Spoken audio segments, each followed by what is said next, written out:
Greetings, everyone. This is Angela, Blueskies, and I'm so glad that you're here tonight. It's almost the winter solstice here in the Northern Hemisphere, and I'm not exactly sure what the weather is like where you are, but we are having crazy high winds here on this mountain in West Virginia, and we're supposed to have a snow squall with up to 1.5 inches of snow in an hour anytime now. So I'm glad to be connecting all over with wherever you are in this moment, and excited to engage in this conversation with you tonight. And it's nice to see some familiar faces, and it's also nice to see those of you who have not been with us before. So thank you so much for taking this time tonight to join the call. I feel like tonight I want to go ahead and just start opening the space with a prayer so that we're all really held here together in the same energy. And then we can dive into our topic, which is all things connected to intuition and cultivating a more palpable sense of connection with the unseen forces and especially ancestors. Because so much of the time I think people are like, am I making all this up? So we're going to have lots of time to enjoy a conversation with that tonight. So if you would let yourself settle into your space, getting as comfortable as you possibly can, and let your eyes close.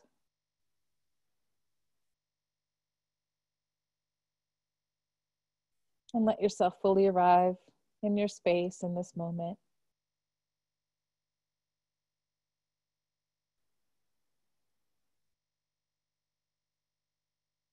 And feel your body where it's resting in your seat.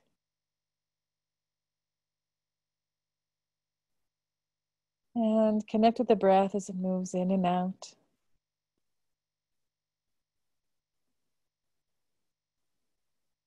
And take these next few moments just to notice what it feels like to be you today.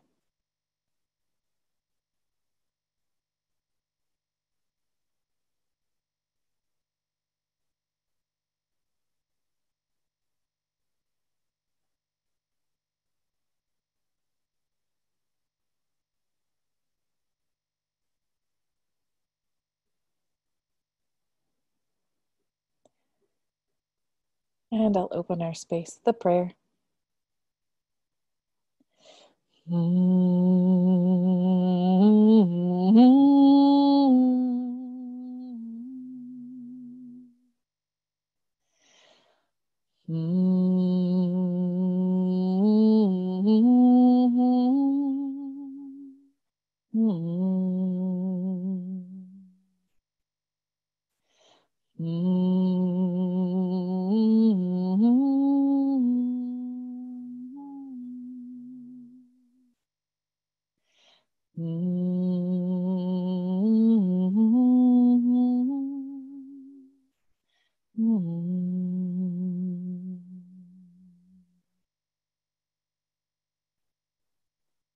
I want to offer gratitude that we can all be together tonight and engage in this rich conversation connected to ancestral healing and reverence, and to go a little bit deeper into the understanding of what it means to be able to deeply listen to the unseen.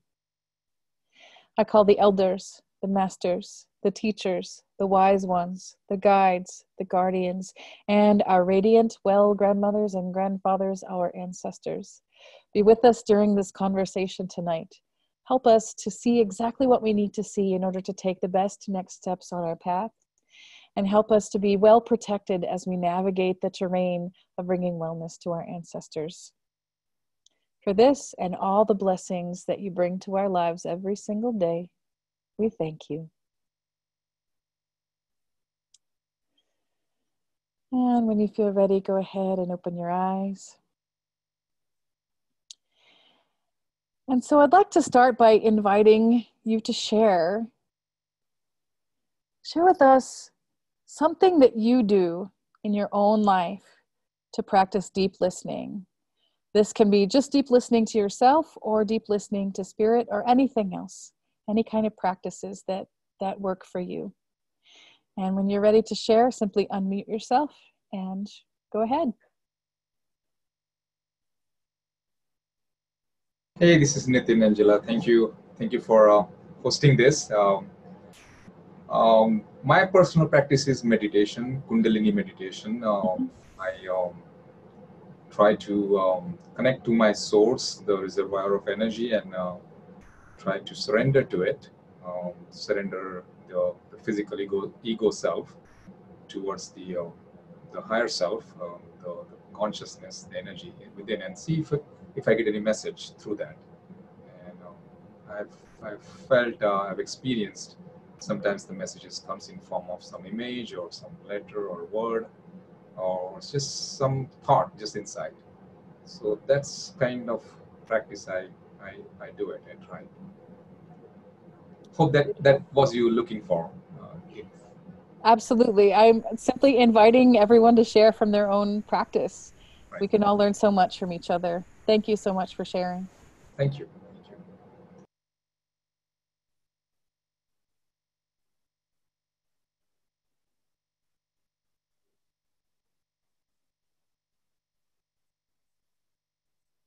Hi, this is Kim.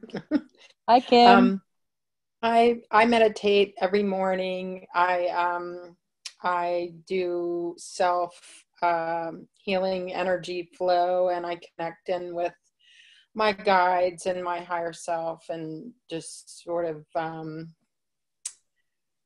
uh, whatever kind of comes in the moment. It's a great way to start the day and just sort of, kind of set any intentions and um, see if any messages come through, that type of thing. So Is there a certain type of meditation that you practice?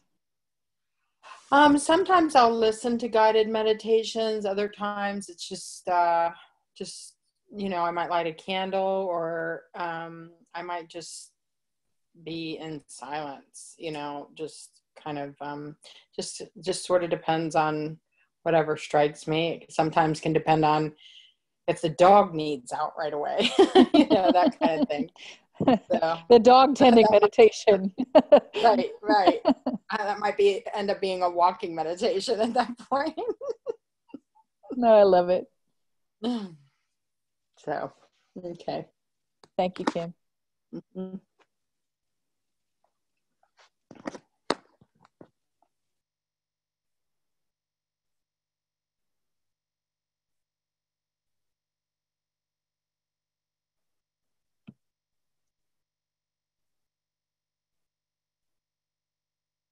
Hi, my name is Ida. Can you Hi, hear? Ida. Hi. I after our last call set up a I guess what is it called? Like just like a table with candles and a place I can go to like meditate. Um, and I haven't been able to stick with it. But it has manifested in other ways. I've been eating more like something, the idea of eating more like your ancestors has been coming to mind a lot. Like I'm from Ethiopia, and we eat, just happen to be a lot of plant-based foods, and I've had some issues with my gut and all these things. So anyway, I've been eating more like, how they eat, um, and that's been a kind of a unusual connection. I didn't expect it to be that way. I expected to have like this altar and to meditate and to connect with them that way, but it happened to be food right now. And I just find that to be really interesting and fascinating. So I was trying too hard, I think, before, like, this is how I need to connect with them. But I think it just kind of, it happens in other ways. So. I love it. Ethiopian food is delicious. Isn't it? That's a gift from your ancestors right Right? there. This doesn't have to be hard. This can be really enjoyable. Exactly. I'm enjoying it. Oh, that's beautiful. Thank you. Thank you.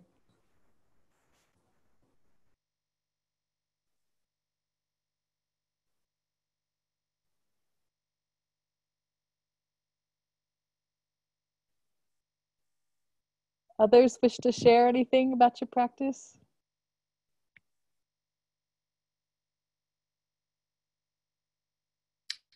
Hi, my name's Tiffany. Can you hear me?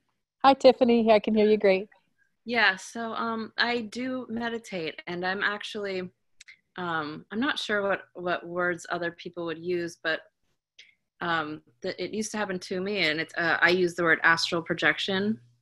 And so I'm just in like the past year kind of taking control of it on my own. So I meditate, and I don't have these out of body experiences anymore that happen to me, and I really use them to give myself more insight into my past and past lives and what I can do to heal myself. And so for the first time, I'm really taking that and using it to empower me instead of just happening. That's wonderful. I'm curious, have you experienced those kind of out-of-body connections all your life, or did it start at a certain point forever? Well, as far back as I can remember. So I know in childhood, I can remember as early as probably 6, but I don't know if it started when I was a child or if it had always happened. But I have a feeling that it had always happened. I know that as a baby, it was hard to get me to sleep, and that's when it would happen without my wanting it to. So yeah, it's pretty new for me that I'm taking control of that and feeling empowered by it instead of just having it happen. It must be a relief to feel like you have more choice in that instead of it just happening all the time. Definitely. Is there a certain approach that you've used in order to be able to do that? I wouldn't say there's an approach, but I definitely I pray now, and so I feel that through prayer and talking to my gods that I feel a sense of security in doing it. Do you feel their presence with you also? Yes. That's great. Thank you, Tiffany. That's great.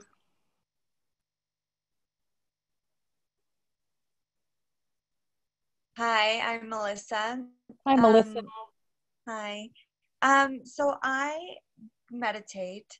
I have not been doing it as consistently as I used to, but I usually try to connect with spirit in any way I can, whether it be just dreaming is my biggest way of connecting, but just relaxing myself.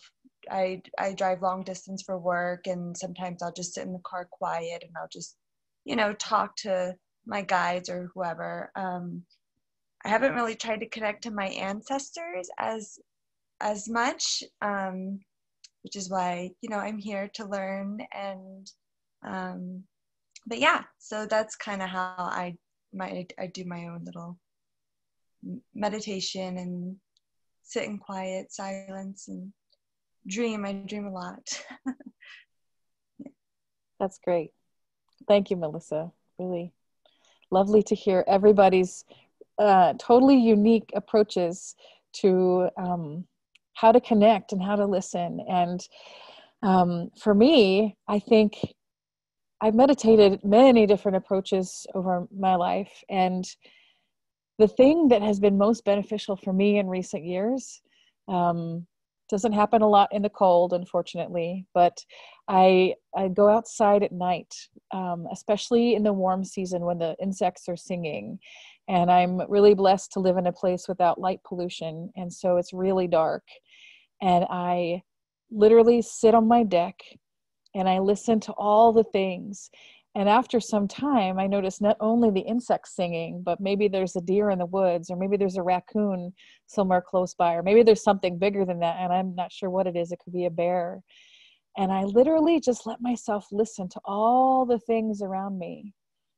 And it takes me out of my own noisy mind enough so that I can start to hear the bigger reality. And that's usually a strong gateway for me into messages coming through. And I miss that so much this time of year, because like right now, if I were to sit outside, it's like a wind chill of who knows what. It's not as enjoyable. So I just love all the different ways that we connect. And I'm sure that those who are listening to this call who weren't able to join us tonight will also appreciate what you shared here. So in terms of ancestor work, when I work with clients and when I work with groups, one of the biggest things that I hear early in the process is, how do I know that I'm not just making all of this up? Is this real? Is this just my imagination going crazy? Or maybe I'm telling myself what I want to hear. And I think that's one of the biggest challenges for most of us who have grown up in the Western culture, in families and schools that encourage rational thinking and logic and science. And all of those things are wonderful. I love them. Science is good. But when we only learn to hear from that part of ourselves, we literally close off our intuitive capacity, sometimes to such a degree that people don't even know how to begin to access it. And in terms of ancestor work, especially when I'm working with someone who is trying to connect with a benevolent ancestral guide for the very first time, they're like, am I just making this up based on photographs I've seen in my family, or stories that I've heard in my family, or things I believe based on the known relationships with people who have been alive during my lifetime? And I usually encourage people to acknowledge that and to sit it aside for the moment. Like, that is something that can be evaluated later. Maybe you are projecting your thoughts and wishes and experiences onto it, and maybe not. And I think as I have worked with myself over the last 20 years, and I worked with other people too, one of the biggest things is to just quiet the mind. And it's so wonderful to hear each of you share your path of meditation and practice that help to cultivate that silence. Because until we get to the point where we can hear something besides our own noisy chatter, we don't know that there's anything else to access. Silence, finding silence inside of ourselves, is such a huge step in this path. And then from a place of silence, it's possible to start figuring out what we want to listen to. And I always want to acknowledge at this point that not every ancestor is good and benevolent and well, and not all of them are good to tune into. It's really important to understand that while we all carry the blessings of our ancestors and all of the goodness that has been passed down our lineages, there are inevitably personal issues, family issues, cultural issues, like global issues that come into play that affect the ways that we relate with each other. And that just keeps getting passed down and down and down the line. And so the work of ancestral healing is focused around trying to clear all of those things from an entire lineage, and also to learn from them. It's possible through safely approaching the work of ancestral healing to be able to uncover some of the story of what has happened that has created pain and suffering and confusion, the things that block us from being able to access the bigger picture of our own intuitive gifts, our own deeper knowledge and connection. And so it's good to not welcome everything in wholesale and to have some boundaries in that, in this work. I think also it's good to consider, I think the older cultures that I've had access to and that I've been learning from, primarily from the Andes and Amazon and Peru, I think that a lot of these cultures haven't forgotten the intuitive ways, and they haven't ever lost the practices that help people to learn from a very young age how to listen, how to know, how to walk through the forest and talk to the plants, how to understand what's happening in the bigger field of energetic movement in a place and in a time. But most of us haven't learned that for most of our lives. And so as I was contemplating what to share with you tonight, because I always like to share a reading or some inspiring quote from a book, the thing that was coming to my mind is something I read probably almost 15 years ago now, from, I'm not sure if you're familiar with the works of Carlos Castaneda and his adventures with his teacher, Don Juan. They're, in the world of shamanism, iconic books. I think they were written in the 1960s, and they are really fun and really deep and quite fascinating in looking at the difference between the Western mind and the traditional mind. So I want to share with you just a little piece from this book, and I will send a link to the book so that you can find it yourself if you're interested, so you don't have to worry about that now. And so this passage is between Carlos, the student, and Don Juan, the teacher, who's a reluctant teacher at this point because he's not quite sure if Carlos is worth his time. And he gives Carlos the assignment to find the spot that's your spot on the porch. And so this is the exchange. I stayed with Don Juan all afternoon on Friday. He pointed out that I was very tired sitting on the floor, and that the proper thing to do is to find a spot on the floor where I could sit without fatigue. I had been sitting with my knees up against my chest and my arms locked against my calves. When he said I was tired, I realized that my back ached and that I was quite exhausted. I waited for him to explain what he meant by a spot, but he made no overt attempt to elucidate the point. I thought that perhaps he meant that I should change positions, so I got up and sat closer to him. He protested at my movement and clearly emphasized that a spot meant a place where a man could feel naturally happy and strong. He patted the place where he sat and said it was his own spot, adding that he had posed a riddle I had to solve by myself without any further deliberation. What he had posed as a problem to be solved was certainly a riddle. I had no idea how to begin or even what he had in mind. Several times I asked for a clue, or at least a hint, as to how to proceed in locating a point where I felt happy and strong. I insisted and argued that I had no idea what he really meant because I couldn't conceive the problem. He suggested I walk around the porch until I found the spot. I got up and began to pace the floor. I felt silly and sat down in front of him. He became very annoyed with me and accused me of not listening, saying that perhaps I did not want to learn. After a while, he calmed down and explained to me that not every place was good to sit or be on, and that within the confines of the porch, there was one spot that was unique, a spot where I could be at my very best. It was my task to distinguish it from all the other places. The general pattern was that I had to feel all the possible spots that were accessible until I could determine without a doubt which was the right one. My arguments were futile. He got up and very sternly warned me that it might take me days to figure it out, but that if I did not solve the problem, I might as well leave because he would have nothing to say to me. And so I remember reading this so long ago and thinking, gosh, what does that mean? I was in the same point as Don Juan's student Carlos. Like, what is the spot on the floor? And then over these years, I started to realize that there are certain places where I gravitate, and sometimes that can be certain places I travel to, but sometimes it's like a spot on my land that I'm called. I'm curious if any of you have had an experience like this in your life where you have found a place that feels yours and right and powerful and good for you for reasons that you can't really name other than it feels right.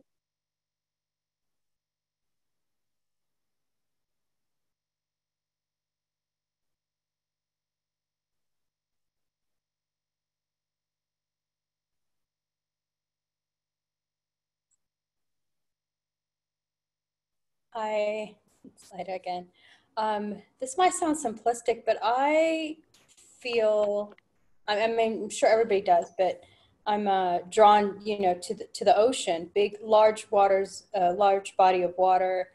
I just feel like a total peace, and yeah, and I know a lot of people do, because it's the beach, but there's something there for me, just a large body of water and looking out and not being able to see like the ends of it, and just feeling like, yeah, I'm here for a purpose.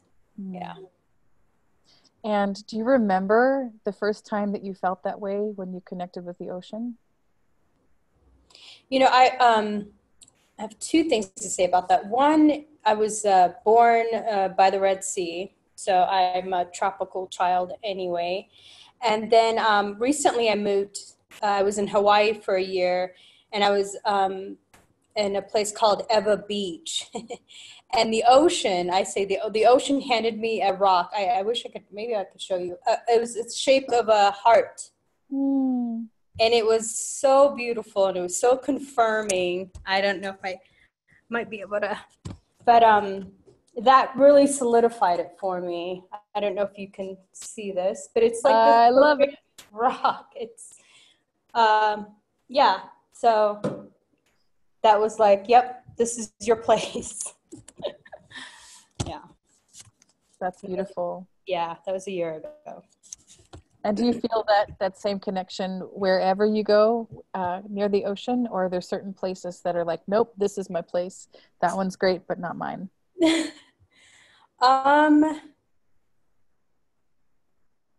Yeah, I mean, it seems like everywhere. I've been to Florida, California, and Hawaii. It's pretty much everywhere I go. Yeah. Awesome.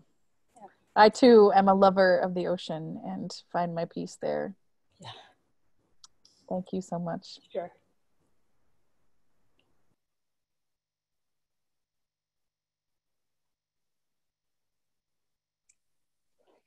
Hi, it's Kim. Not to sound repetitive, but like the ocean is huge for me. But when you first just said your spot, I was in Kauai, and this was years ago, like maybe back in 2008, I think. And I had been doing yoga in my bare feet on the like a lava cliff right at the beach, and I just had this sense of, bless you, I'm home, bless you. And like I've been there, maybe other lives or whatever. I just felt this connection. Like I didn't want to leave. And that was one of my spots, I guess. And I collect heart-shaped rocks and coral and things like that too. So that's super cool. But anyway, that was the first thing that came to mind. I mean, there are other like spots, but the ocean, but being near the ocean is always like a biggie for me. So. Thank you, Kim. It sounds like we're having an ocean celebration here tonight. I also find heart-shaped rocks at the ocean. So I love it. For me, one of and this is not a majestic place. This is like in a yoga studio that I used to use a lot for teaching. There was a spot in the room that was a spot that I needed to be in to teach from the very first time I walked in it. And I didn't even think about that so much back then. Now I see it like this kind of deliberation. Like there's a place where you feel in your own element. And the most practical place, and this was a round yoga studio, the most practical place would have been at 12 o'clock. But my place was at 11. And I always thought, oh, that's so strange. I have no idea why. But fortunately, I just trusted it. And I always put myself in that space. But in the bigger picture, my power place in my life so far has been Peru, especially in the Sacred Valley and in Cusco. And when I first traveled there in 2005, I didn't think much about it. I was there as a part of graduate school. It was in another amazing place that I was blessed enough to get to go in my life. And after spending 6 weeks traveling, 2 of those weeks were in Cusco in the Sacred Valley, I came home. And much like you, Melissa, I'm a dreamer. And I would be in Peru in my dreams. And these were not the Machu Picchu, Condor, Majesty, Mountain, Highland, wildflower dreams. These were like dreams of the smell of diesel fuel in the streets and rotting pineapples and hot eucalyptus in the sun. And it happened so much that it was like 2 years of this in my dreams. And I would wake up with it just palpably in the room. And I finally realized I had to go back. And since that time, I found my teachers there and have been going back ever since. So it's fascinating the way that can unfold. And I have no ancestry to my knowledge in Peru. I have I don't feel any particular kind of past life connection there or anything. It's just a place where I need to be as often as I possibly can. Anyone else want to share your experience of having a place that feels like your power place?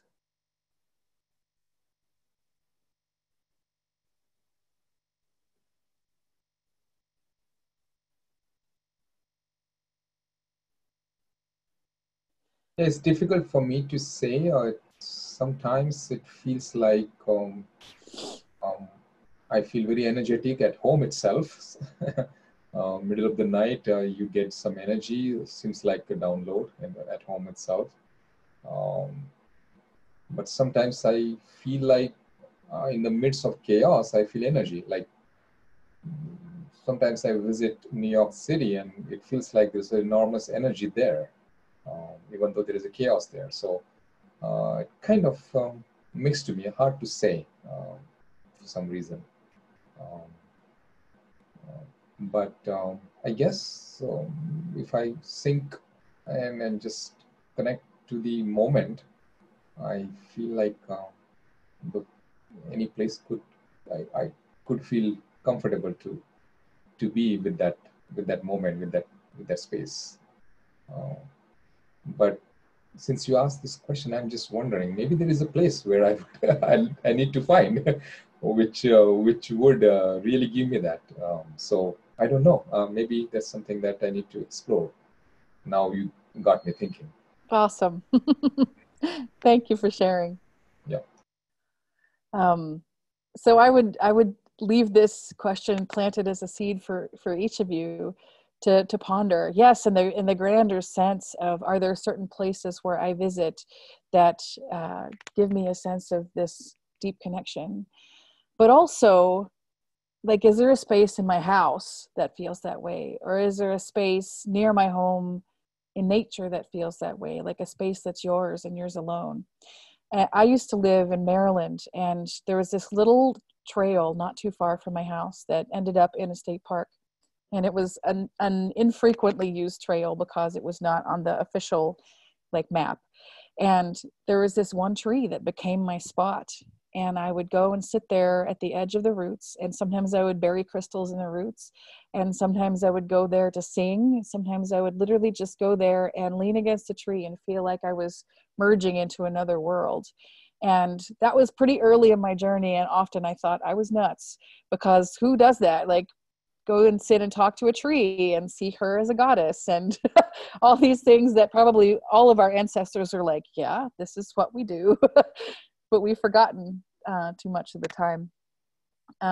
So challenge there for each of you. Explore that.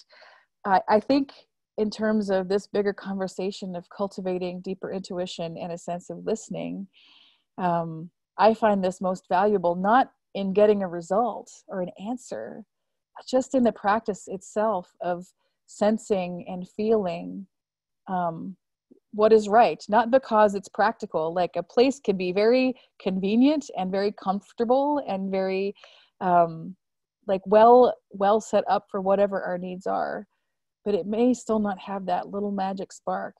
And the more that we're able to access that little magic spark and then trust it, the more opportunity we have to cultivate this connection with the unseen and with ancestors and guides and intuition and information and all of the things that can guide our lives as inherently intuitive beings. And I think more and more today, there are people who are waking up to this,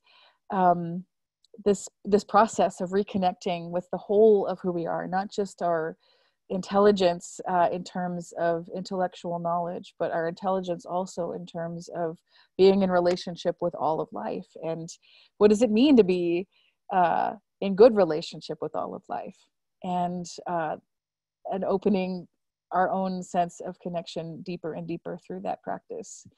So I just want to pause for a moment and open space for any sharing or any questions that have come up for you as we've been talking so far.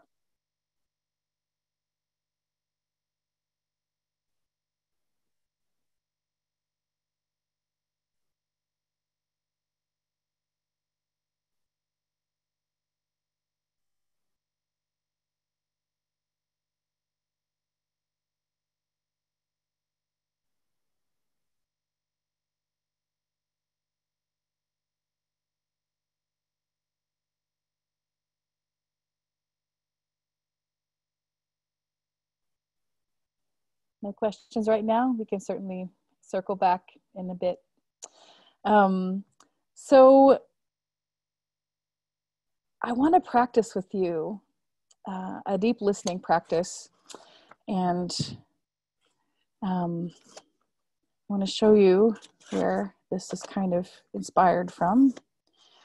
This is inspired through the work of one of my teachers, Joanna Macy. If you have never heard of her, she's amazing. She is approaching 90 and has been traveling all around the world teaching this work called The Work That Reconnects for a very long time.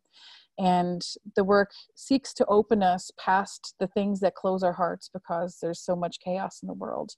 And so there's a big part of her work that seeks to connect with ancestors and to listen to what we might say if we were ancestors, and to listen to what the ancestors might say to us in the situation that we are in right now. So let yourself get comfortable again and let your eyes close.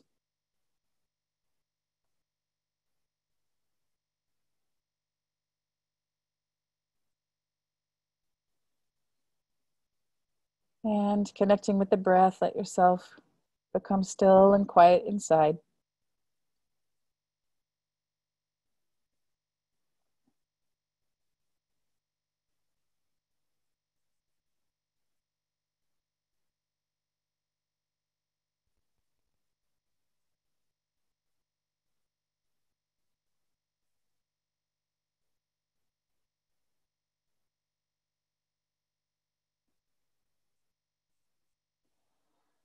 And so I want to invite you to imagine yourself 200 years in the future.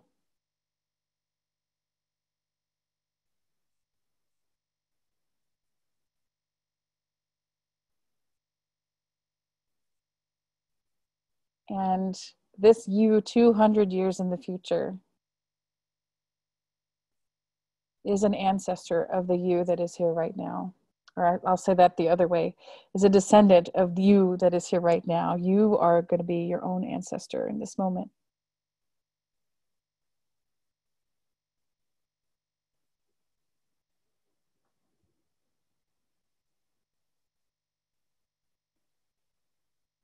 And so we're going to have a dialogue between the you that is right now and this you in the future.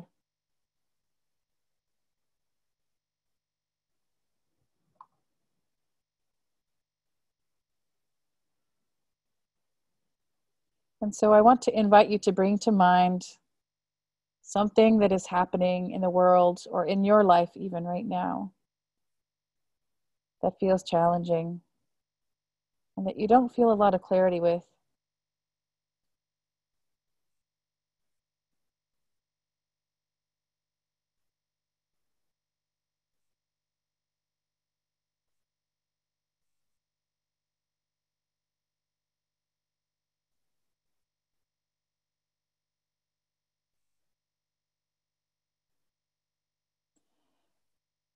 And the you that is now, I invite you to formulate in your mind a question connected to this challenge that you're going to ask the future ancestor, future descendant you, to reflect on. And that might sound something like this. To my descendant, right now on Earth, we have a lot of issues with climate change and other environmental things that are pretty chaotic, and we're not really certain what's going to happen. I'm hoping that you, 200 years in the future, might be able to tell me some of how this turned out so that I might be inspired to keep going right now. And of course, this is just an example of the kind of question you might pose to the descendant.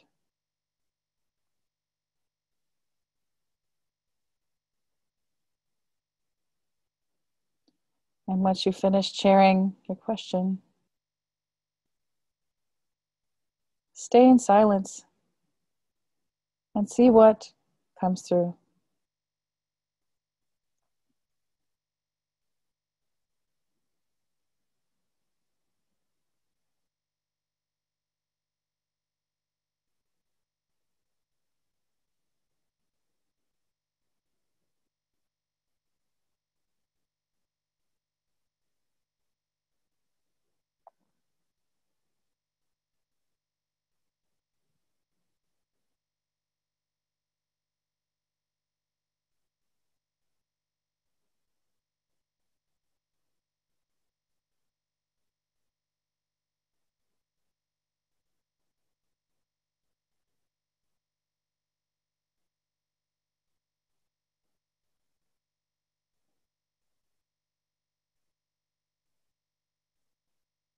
And if you have other questions that arise after having received a response,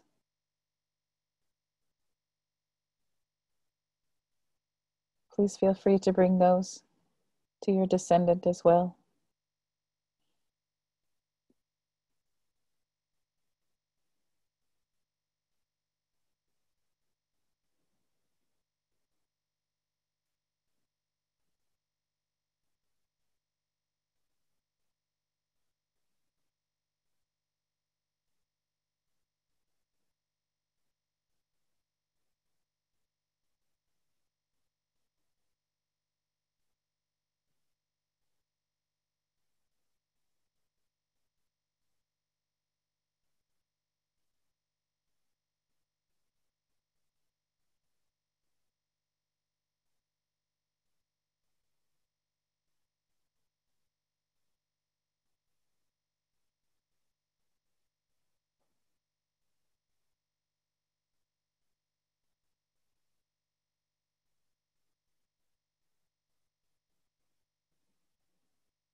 And letting this process come to completion and offering gratitude for this descendant, giving you a little insight.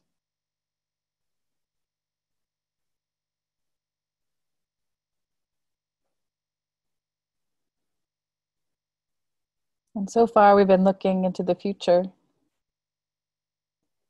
Now I want to imagine yourself pivoting to face the past.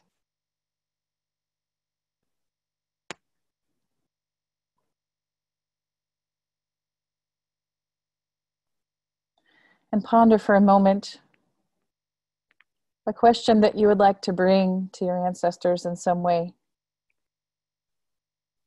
It could be about a quality that you possess that you'd like to understand better.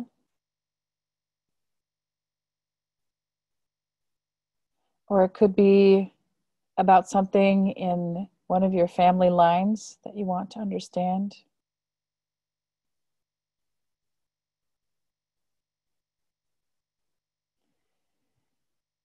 And so at this point, we won't make direct connection with an ancestor, but I want to invite you to simply bring this question to your well ancestors. It could simply be, can you help me to better understand where my gift of art comes from?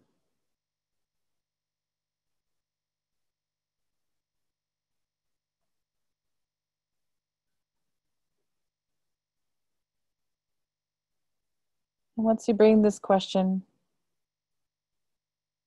to the well ancestors, just stay open to see what comes through.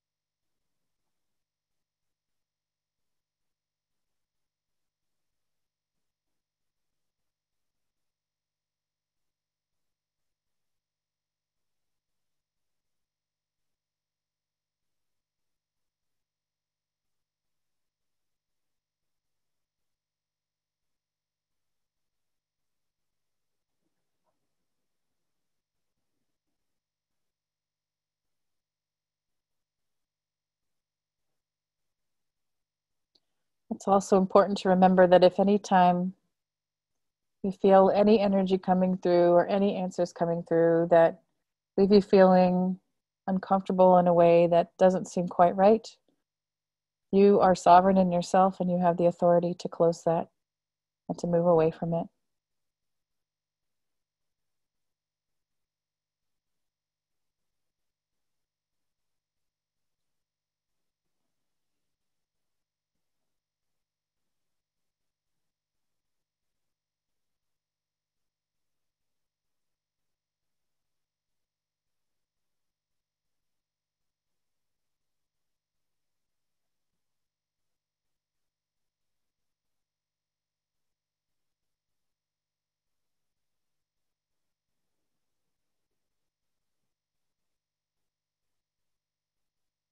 And so allowing this process to come to a completion.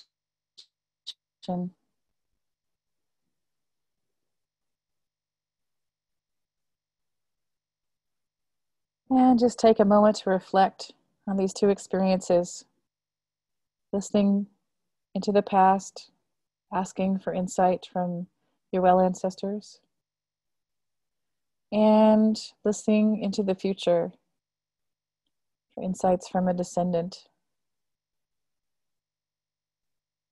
And notice for yourself which one was easier and which one was more challenging.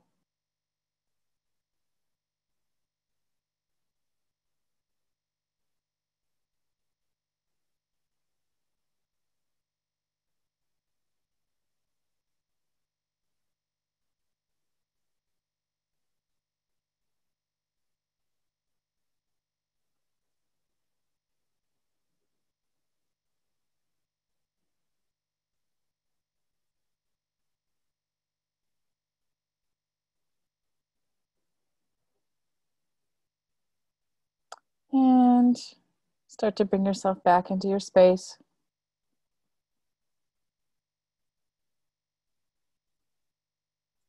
Stretching in any way might feel good to you and opening your eyes.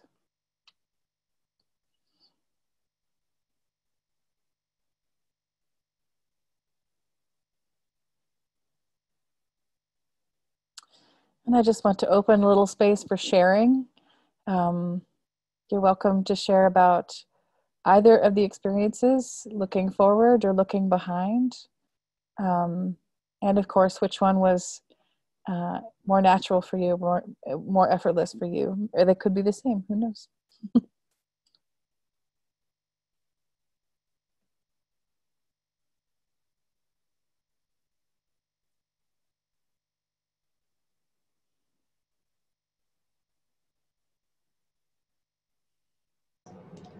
It was not very. It was effortless for both sides, and I feel like I got the clue or a message for my question, the answer. So, and it feels right, the answer I received. So, um, it's yeah, I never did this like this before. So, Mhm. thank you for sharing. This is My a pleasure. technique, I guess. So it feels like me in the future descendant and the ancestors have the same kind of thread via energy somehow connected. Uh, but I never explored this way of asking or seeking. Mm-hmm. Yeah, thank you. I think I got my answers through this. That's wonderful. Keep exploring. This is a cool one. I like this to doing this a Yeah, lot. yeah, yeah.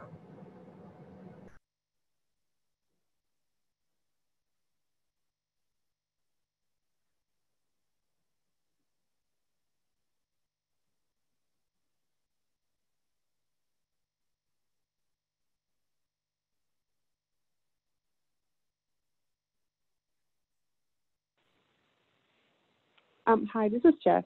Hi. Hi, I wanted to share about the contrast that I felt when looking towards our descendants and our ancestors. Mm-hmm.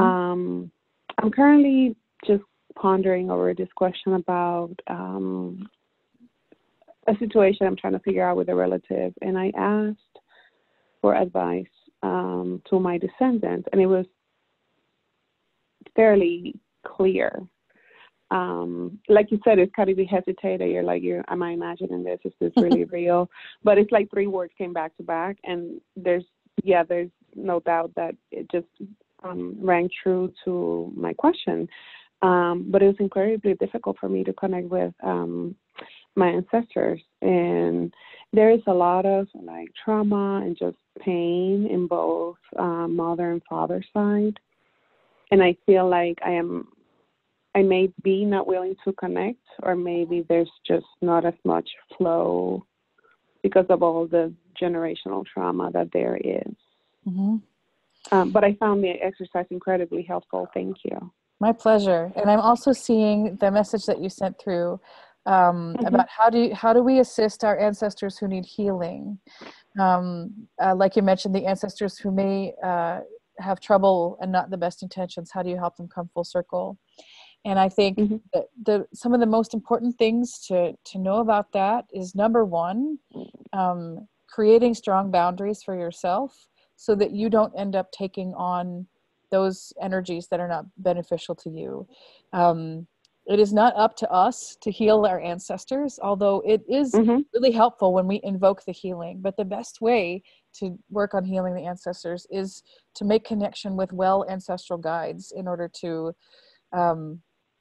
have them really initiate that process. And in the process that I practice, that is one of the most crucial steps. We are partners with the ancestors that are well in bringing wellness to an entire lineage. And that can be like, sometimes the ancestors will say, oh my gosh, I've been waiting for somebody to show up to ask for this for a long time. And what a wonderful moment that can be. But it's really important to have those boundaries, because otherwise the unwellness can become very difficult to manage and can bog us down too in ways beyond what it may already have, in that we are a part of the lineage and we're carrying certain things in our blood just because we're in the lineage. So making offerings can also be a really wonderful way it can also be a part of creating that boundary. Like, I pray for your wellness. I pray for healing. I pray for things to change. And all in good time. Here is a token of my good faith and my care. And it's not mine to fix. Thank you. That's very helpful. Thanks.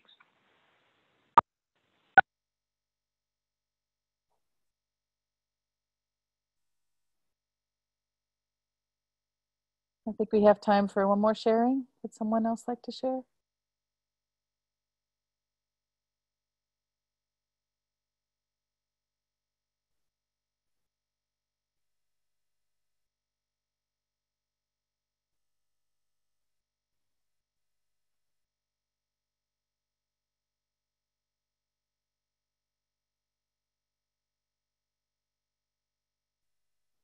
Well, I will say that when I first approached these practices, I found it much easier to connect with the one in the future than the one in the past.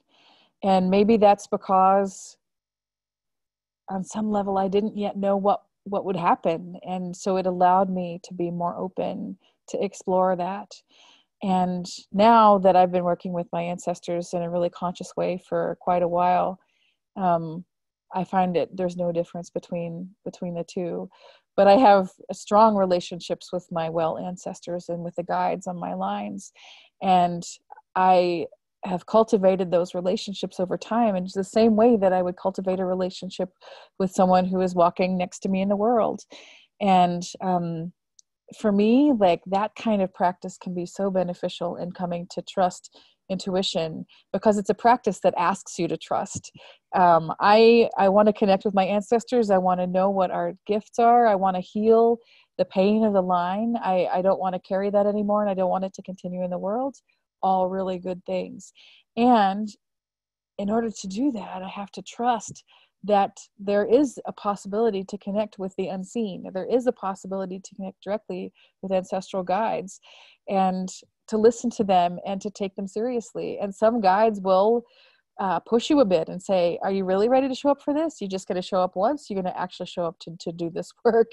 And sometimes they will ask for certain kinds of offerings or practices to be done in order to test your commitment. And for me, that I definitely had guides that did that. And it was so good, because whatever the skeptical voice in my own mind was saying, yes, but, I got too busy in the actual practice of making the offerings and doing the work of listening, so that I didn't have to worry about whether or not it was real or not, because it was unfolding in front of me as real. And so I guess I find that true in my life in many ways. Sometimes engaging in a practice and getting out of my own head and getting out of my own way is the best possible option, because the mind will spin and spin and spin. I think that's just the nature of the mind. That's, why all of these traditions have created meditation practices, so that we can pause that and step outside of it in order to see what is true. And that is also true for the work of ancestral healing and reverence. And so I want to challenge you to explore this practice that we have just done again sometime, maybe with a little bit more time to listen. And if you are the kind of practitioner that enjoys music or even drumming to facilitate this kind of contemplation, that can be a wonderful tool also. And in our follow-up email from today's call, I will make sure to send some information that can be really useful to help with that. Before we close, are there any final questions or anything else that needs to be said?